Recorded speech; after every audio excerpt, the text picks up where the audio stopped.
Hello my dear students, welcome to the Shubh classes. आज हम start करने जा रहे हैं क्लास 8 की एनसीईआरटी बुक का chapter number 3 understanding quadrilaterals. Okay, तो इसकी एक्सरसाइज शुरू करने से पहले एक्सरसाइज 3.1 में किस कॉन्सेप्ट पे बात हुई है वो क्लियर कर देते हैं। जब आपको उसके बारे में पता होगा, उसका इंट्रोडक्शन पता होगा, तो आप आराम से एक्सरसाइज 3.1 सॉल्व कर सकते हैं। Okay, let's start the introduction of exercise 3.1. First of all, I will tell you about polygon. Okay, what is polygon? A simple closed curve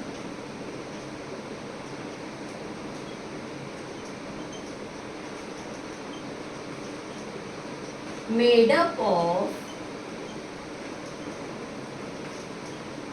only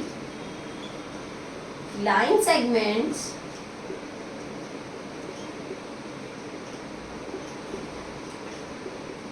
is called polygon. Okay, कह रहा है a simple closed curve, कोई भी curve हो but closed हो, ठीक। A simple closed curve made up of only line segments, but वो line से सिर्फ बना होना चाहिए। दैट मीन्स अगर हम ऐसे ऐसे ये बना दें तो क्या ये पॉलीगन है? नहीं। क्यों? क्योंकि ये है तो क्लोज्ड फिगर, बट ये लाइन सेगमेंट से नहीं बना हुआ है, इसलिए ये पॉलीगन नहीं होगा।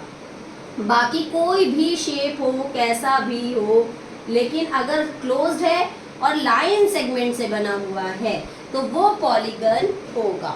Got it? तो यही है पॉलीगन के बारे में। A simple closed curve made up of only line segments is called the polygon. Okay, now types of polygon. Polygon कितने टाइप्स के होते हैं?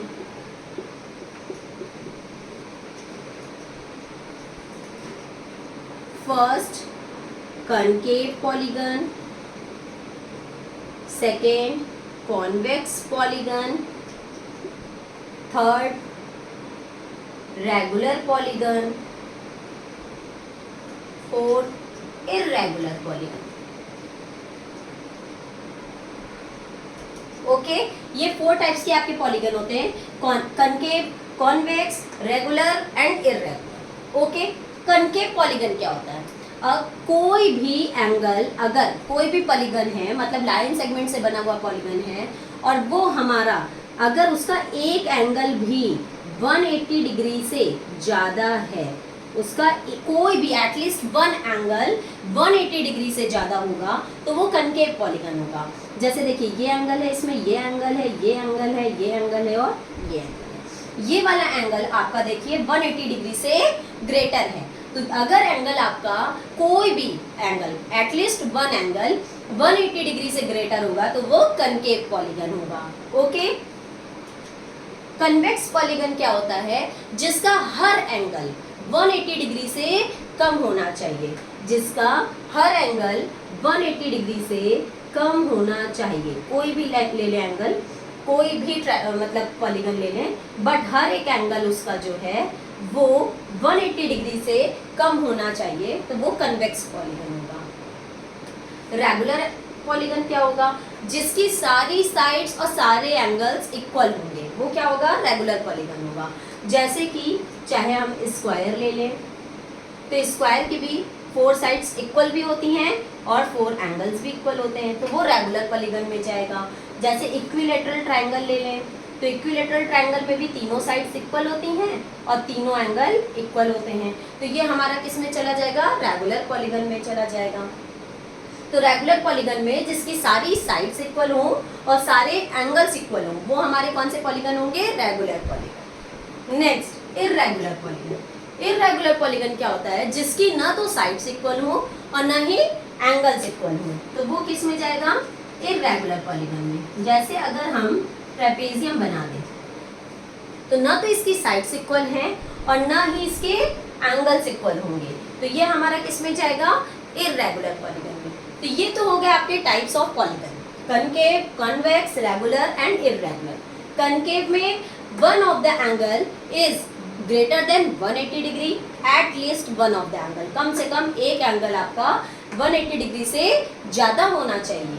कन्वेक्स में आपके सारे एंगल्स 180 डिग्री से कम होने चाहिए, और रेगुलर में all sides are equal and all angles are equal.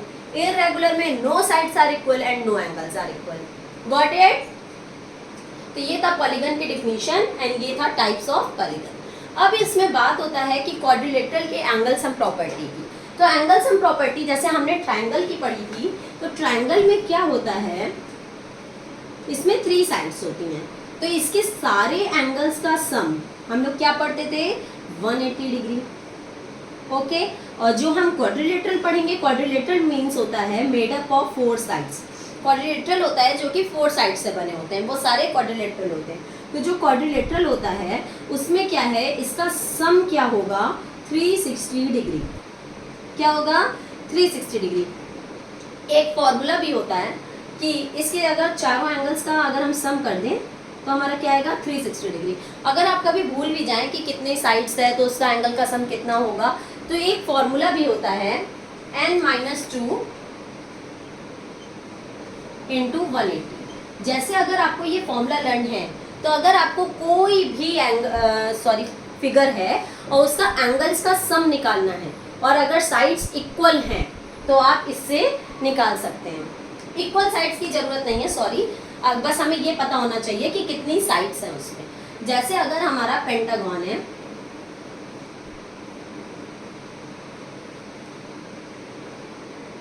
Pentagon है, ठीक, तो पेंटागन के सारे एंगल्स का सम कितना होगा ये निकालने के लिए 1 2 3 4 5, इसमें 5 साइड्स हैं, तो हम यहाँ रखेंगे n की जगह पे 5 माइनस 2 इंटू 180, 5 में से 2 गया 3 इंटू 180 एंड 18 3 जा 54, 540 डिग्री। दैट मीन्स 5 साइड्स का जो भी फिगर होगा उसके सारे एंगल्स का सम कितना होगा, 540। वैसे ही यहाँ हमारी 4 साइड्स हैं, तो n माइनस 2 इंटू 180, तो n मतलब नंबर ऑफ साइड्स, तो इसमें नंबर ऑफ साइड्स कितने हैं, 4, तो 4 माइनस 2 इंटू 180, 4 में से 2 जाएगा तो 2 into 180 and 360 degree. Got it? तो अगर आप किसी भी फिगर का ये भूल जाएं कि इसका सम कितना होगा, सारे एंगल्स का सम, तो आप n-2 इंटू 180 में फॉर्मूले में पुट करके वैल्यू निकाल सकते हैं। मोस्टली हम लोग को 3 साइड्स और 4 साइड्स का तो पता होता है कि 3 साइड्स के एंगल्स का सम 180 डिग्री एंड 4 साइड्स के एंगल का सम 360 डिग्री। बट अगर उससे ज़्यादा साइड्स हो जाए, पेंटागन, हेक्सागन, ऑक्टागन, कुछ भी हो, तो आप जो है n-2 इंटू 180 में फॉर्मूले में पुट करके उसकी सारे एंगल सम प्रॉपर्टी लगा सकते हैं। ओके, यहीं पे हमारा इंट्रोडक्शन चैप्टर खत्म होता है। अब हम स्टार्ट करेंगे अपनी नेक्स्ट वीडियो में एक्सरसाइज 3.1। ओके, तब तक के लिए गुड बाय, टेक केयर।